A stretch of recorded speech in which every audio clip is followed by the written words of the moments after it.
کہ میں لعنت کرنے والا نہیں بلکہ رحمت بنا کر بھیجا گیا ہوں۔ تاریخ کی انمٹ حقیقتیں گواہی دیتی ہیں کہ اس فسق و فجور کے رسیہ معاشرے کے سامنے جیسا اخلاق آپ نے پیش کیا، اس کی مثال کسی اور قائد و رہنما کے آثار میں نہیں ملتی۔ یہی حوصلہ و قوت ضبط دیکھ کر قرآن عزیز بھی فرما رہا ہے، اور آپ تو خلق عظیم کے بلند مرتبے پر قائم ہیں۔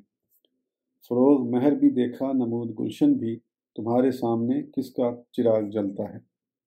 صبر و تحمل، عفو و درگزر، رحمت و رافت۔ اللہ تعالیٰ نے اپنے محبوب صلی اللہ علیہ وسلم کو بے پناہ تحمل اور صبر سے نواز رکھا ہے۔ بڑی سے بڑی مصیبت پر بھی خفگی و ناراضی کا اظہار نہ فرماتے، بلکہ آپ کے حلم و عفو میں اضافہ ہی ہوتا رہتا۔ ایک مرتبہ ایک دیہاتی نے آپ کی چادر اس زور سے کھینچی کہ آپ کی گردن مبارک پر نشان پڑ گیا۔ دیہاتی نے کہا، اے محمد، کچھ مال دینے کا حکم دیجیے۔ حضور نے اس کی جانب دیکھا اور مسکرا دیے، پھر اس کو کچھ مال عطا کرنے کا حکم صادر فرمایا۔ متفق ہے۔ ایک دفعہ ایک شخص نے قرضے کے بارے میں حضور نبی کرم صلی اللہ علیہ وسلم کو بڑی سختی سے پوچھا۔ صحابہ کرام رضی اللہ عنہم ناراض ہوئے، مگر آپ نے فرمایا، اسے کچھ نہ کہو، اس لیے کہ حق والے کو کہنے کا حق حاصل ہے۔ بخاری۔ ایک یہودی نے سرکار مدینہ پہ جادو کر دیا۔ آپ نے اختیار کے باوجود اسے سزا نہیں دی، بلکہ فرمایا، میں نہیں چاہتا کہ کسی انسان کی بدی کو پھیلاؤں یا اسے رسوا کروں۔ متفق ہے۔ یہودی انتہائی کینہ پرور اور فتنہ خو قوم تھی۔ وہ حضور کے پاس آتے تو کہتے، السلام علیکم، یعنی آپ کو موت آئے۔ ایک بار سیدہ عائشہ رضی اللہ عنہا نے یہودیوں کو کوسنا شروع کیا تو مجسمہ عفو و حلم نے فرمایا، عائشہ جانے دو، اللہ ہر کام میں نرمی پسند فرماتا ہے۔ بخاری۔ غزوہ حنین سے واپسی پر چند بدو آپ سے لپٹ گئے اور مال غنیمت کا مطالبہ کرنے لگے۔ ان لوگوں نے حضور کو اتنا تنگ کیا کہ آپ کو ایک خاردار درخت کے نیچے لے گئے، پھر آپ کی چادر اچک لی۔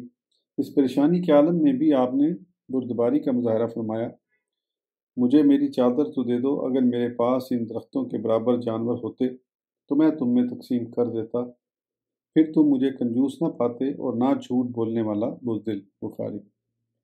حضرت انس رضی اللہ عنہ فرماتے ہیں کہ میں نے 10 سال حضور صلی اللہ علیہ وسلم کی خدمت کرنے کا شرف حاصل کیا۔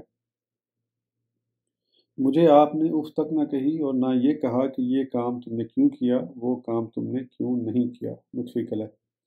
ایک بار آپ صلی اللہ علیہ وسلم نے کچھ مال تقسیم فرمایا تو ایک منافق نے کہا کہ اس تقسیم میں محمد نے رضائے الہی کو ملحوظ نہیں رکھا۔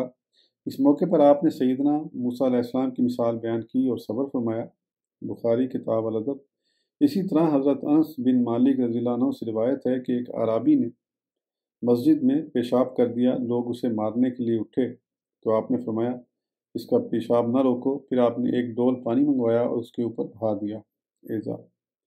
رحمت و رافت کا یہ عالم تھا کہ کفار عرب قحط سالی میں مبتلا ہو گئے۔ ابو سفیان نے کہا، اے محمد، آپ کی قوم ہلاک ہو رہی ہے۔ حضور نے فرمایا، تم بڑے جری ہو، جو قوم مضر کے بارے میں دعا کروا رہے ہو۔ بہرحال رحمت عالم نے کافروں کے لیے بھی دعا فرمائی اور قحط سالی دور ہو گئی۔ بخاری۔ آپ کی ان صفات عالیہ کا ذکر قرآن پاک نے بھی بڑے اہتمام کے ساتھ فرمایا ہے۔ گویا آپ تمام جہانوں کے لیے رحیم و کریم، بردبار اور درگزر فرمانے والا جلیل القدر رسول بن کر جلوہ آرا ہوئے تھے۔ وقت کے بڑے بڑے دشمن بھی متذکرہ بالا اوصاف حسنہ کا اعتراف کیے بغیر نہ رہ سکے۔ ہاتھ جس سمت اٹھا غنی کر دیا۔ فیاضی و سخاوت آپ کا امتیازی وصف ہے۔ جو کچھ آتا راہ خدا میں قربان فرما دیتے، یہاں تک کہ قرآن کریم نے فرمایا، اور نہ ہاتھ پورا کھول دیں کہ پھر بیٹھے رہیں ملامت کیے ہوئے تھکے ہوئے۔ دریائے سخاوت کی تلاطم خیزی کا یہ حال تھا۔ جب کبھی بھی کوئی سوال کیا گیا، حضور نے نہیں فرمایا۔ بخاری۔ مانگیں گے مانگے جائیں گے، منہ مانگی پائیں گے، سرکار میں نہ لا ہے نہ حاجت اگر کی ہے، منگتا کا ہاتھ اٹھتے ہی داتا کی دین تھی، دوری قبول و عرض میں بس ہاتھ بھر کی ہے۔ حضور صلی اللہ علیہ وسلم نے فرمایا ہے کہ تم مجھے بخیل نہیں پاؤ گے۔ بخاری۔ حضرت انس رضی اللہ عنہ فرماتے ہیں، حضور تمام انسانوں سے بڑے سخاوت کرنے والے تھے۔ متفق ہے۔ انہی سے روایت ہے کہ ایک شخص نے آپ سے 2 کوہساروں کے درمیان بھری ہوئی بے شمار بکریاں طلب کیں، بس آپ نے اسے عطا کر دیں۔ وہ آدمی اپنی قوم میں آیا اور پکار کر کہنے لگا، مسلمان ہو جاؤ، خدا کی قسم محمد صلی اللہ علیہ وسلم اتنا عطا کرتے ہیں کہ فقیری کا خوف ہی نہیں رکھتے۔ بخاری و مسلم۔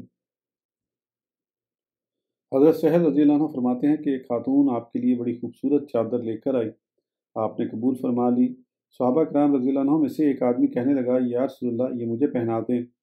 فرمایا اچھا۔ پھر آپ اٹھ کر تشریف لے گئے تو احباب نے اس آدمی کو ملامت کی کہ تم نے ٹھیک نہیں کیا، سرکار کو چادر کی ضرورت تھی اور تم یہ بھی جانتے ہو کہ کبھی زبان نبوت پر انکار کا لفظ نہیں آیا۔ وہ صحابی بولا، میں چادر کی برکت کا امیدوار ہوں اور چاہتا ہوں کہ اسی میں کفن دیا جاؤں، کیونکہ یہ آپ کے جسم اطہر سے منسوب ہو چکی ہے۔ بخاری کتاب الادب۔ حضرت عبداللہ بن عباس فرماتے ہیں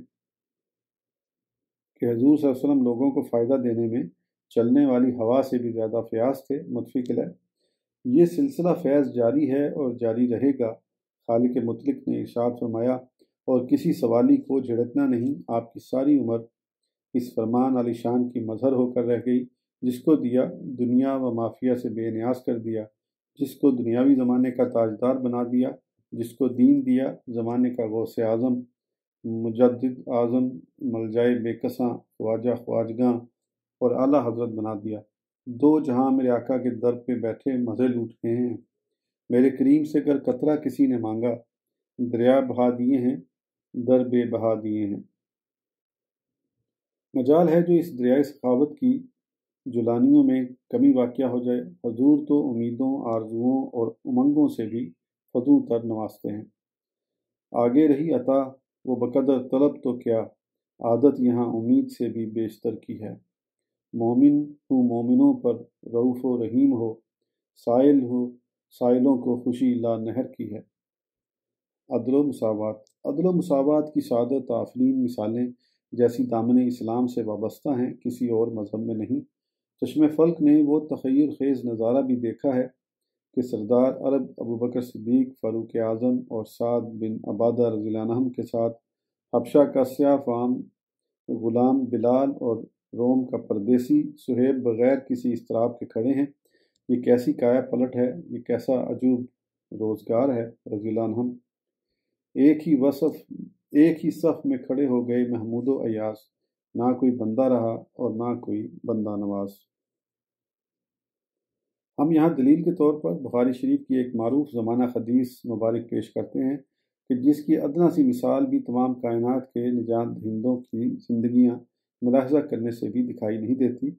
ایک مرتبہ مکہ کے ایک بڑے گھرانے کی عورت نے چوری کا ارتکاب کیا۔ لوگوں نے حضرت اسامہ بن زید رضی اللہ عنہ سے سفارش کروائی۔ آپ نے فرمایا، اے لوگو، تم سے پہلے لوگ اسی لیے گمراہ ہو گئے تھے کہ جب کوئی مالدار آدمی چوری کرتا تو اس پر حد قائم نہ کرتے، اور جب کوئی کمزور چوری کرتا تو اس پر حد قائم کرتے۔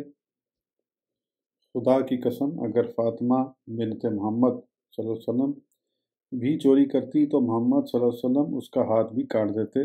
بخاری کتاب الحدود۔ آپ کی طبیعت اس قدر عدل گستر واقع ہوئی تھی کہ جانی دشمن بھی آپ کے فیصلوں پر اعتماد کرتے تھے۔ آپ ہمیشہ مظلوموں اور بیواؤں کی داد رسی فرماتے۔ حجۃ الوداع کا تاریخی خطبہ شاہد ہے کہ آپ نے عربی و عجمی، رنگ و نسل، امیر و غریب کے تمام تفرقے مٹا کر ایک نئے معاشرے کی بنیاد رکھی، جس میں عدل و انصاف، مساوات، یگانگت، رواداری اور غریب پروری کے عمدہ جوہر پائے جاتے ہیں۔ تاریخ نے یہ بھی دیکھا کہ آپ کی تعلیم سے پروان چڑھنے والے خلفاء راشدین رضوان اللہ علیہم بیواؤں اور نادار لوگوں کا پانی بھرتے اور چکی پیستے۔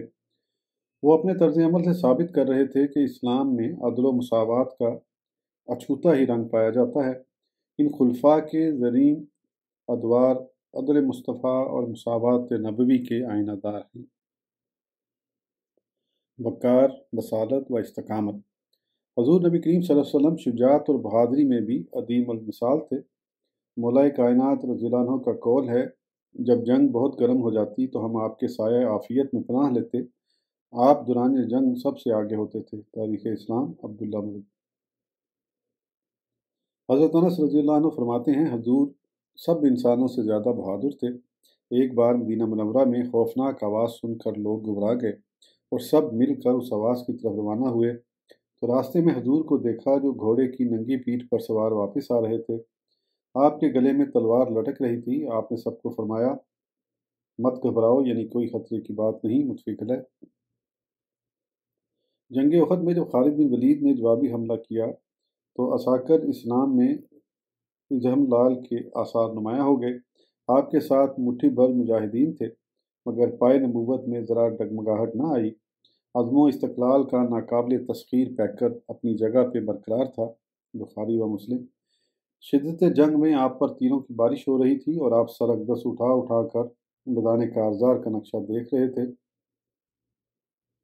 حضرت ابو طلحہ رضی اللہ عنہ نے عرض کی، میرے ماں باپ آپ پر قربان، سر انور نہ اٹھائیے، کہیں کافروں کا کوئی تیر نہ لگ جائے۔ آپ پر قربان ہونے کے لیے اس خادم کا گلا موجود ہے۔ بخاری کتاب المغازی، مسلم شریف۔ مارکہ حنین میں سپاہ اسلام بکھر چکی تھی، ہر طرف سے تیر ہی تیر برس رہے تھے۔ اس حالت میں حضور صلی اللہ علیہ وسلم یکا و تنہا دشمن کی جانب بڑھے اور بلند آواز میں رجز پڑھ کر فرمایا، میں نبی ہوں، اس میں کوئی شک نہیں، میں عبد المطلب پیشوائے عرب کا نور نظر ہوں۔ اتنے میں حضرت عباس رضی اللہ عنہ اور ابو سفیان بن حارث آگے بڑھے اور آپ کے براق صفت خچر کی لگام تھام لی۔ اثنائے جنگ اہل کفر نے چاروں طرف سے یلغار کی۔ اس امتحان کے روز وہ لوگ بہادر شمار کیے جا رہے تھے جو آپ کے ارد گرد مصروف جہاد تھے، متفق ہے۔ کفار مکہ نے جب مسلمان قوم کا کافی خیات تنگ کر دیا تو حضور نے صحابہ کو ہجرت کا حکم صادر فرمایا، مگر آپ بغیر خوف و خطر کے کافی عرصہ اکیلے مکہ معظمہ میں قیام فرما رہے۔ بخاری۔ اشاعت حق کی خاطر وادی طائف کے ستم شار لوگوں کا اکیلے سامنا کیا۔ اکیلے سامنا کرنا بھی شجاعت و بصارت کی درخشاں دلیل ہے، متفق ہے۔ ہجرت کے جان گسل موقع پر جب سراقہ نے تعاقب کیا اور آپ کے قریب بھی پہنچ گیا، مگر حضور کے چہرہ انور پر گھبراہٹ کا نام و نشان تک نہ تھا۔ فرمایا، ابو بکر ڈرو نہیں، اللہ ہمارے ساتھ ہے۔ بخاری۔ یاد رہے کہ حضرت ابو بکر رضی اللہ عنہ کا ڈرنا یا غمزدہ ہونا اپنی خاطر نہیں تھا بلکہ حضور کے لیے تھا کہ کوئی ظالم میرے محبوب کو تکلیف نہ دے۔ ایک دفعہ آپ صلی اللہ علیہ وسلم بیاباں میں محو استراحت تھے کہ ناگہاں ایک شخص تلوار اٹھا کر آپ کے سر پر کھڑا ہو گیا۔ آپ کی آنکھ کھل گئی۔ اس شخص نے کہا، اے محمد صلی اللہ علیہ وسلم، اب آپ کو میری تلوار سے کون بچائے گا؟ حضور نے طمانینت افروز لہجے میں جواب دیا، اللہ، متفق علیہ۔ راہ خدا میں درجہ شہادت حاصل کرنے کی تڑپ آپ کی زندگی میں بدرجہ عتم جاگنی تھی۔ آپ فرماتے ہیں، اس ذات کی قسم جس کے ہاتھ میں میری جان ہے، میں اسے پسند کرتا ہوں کہ اللہ کی راہ میں شہید ہو جاؤں، پھر زندہ کیا جاؤں، پھر شہید ہو جاؤں، پھر زندہ کیا جاؤں، پھر شہید ہو جاؤں، پھر زندہ کیا جاؤں، پھر شہید ہو جاؤں، متفق علیہ۔ استقامت کا یہ عالم تھا کہ کافروں کے انتہائی مایوس کن رویے سے بھی پریشان نہ ہوئے، بلکہ جہد پیغم سے اپنا کام جاری رکھا۔ ہزاروں ابتلاؤں کے سامنے چٹانوں کی طرح مستحکم و مستقل رہے۔ حوادث زمانہ کی آنکھوں میں آنکھیں ڈال کر جینا آپ کا طرۂ امتیاز تھا۔ اس آڈیو کے لیے اتنا ہی، پھر انشاءاللہ اگلی آڈیو میں آگے کنٹینیو کریں گے۔ سبسکرائب کرنا نہ بھولیں۔ اس وقت تک کے لیے اجازت دیجیے۔ اللہ حافظ۔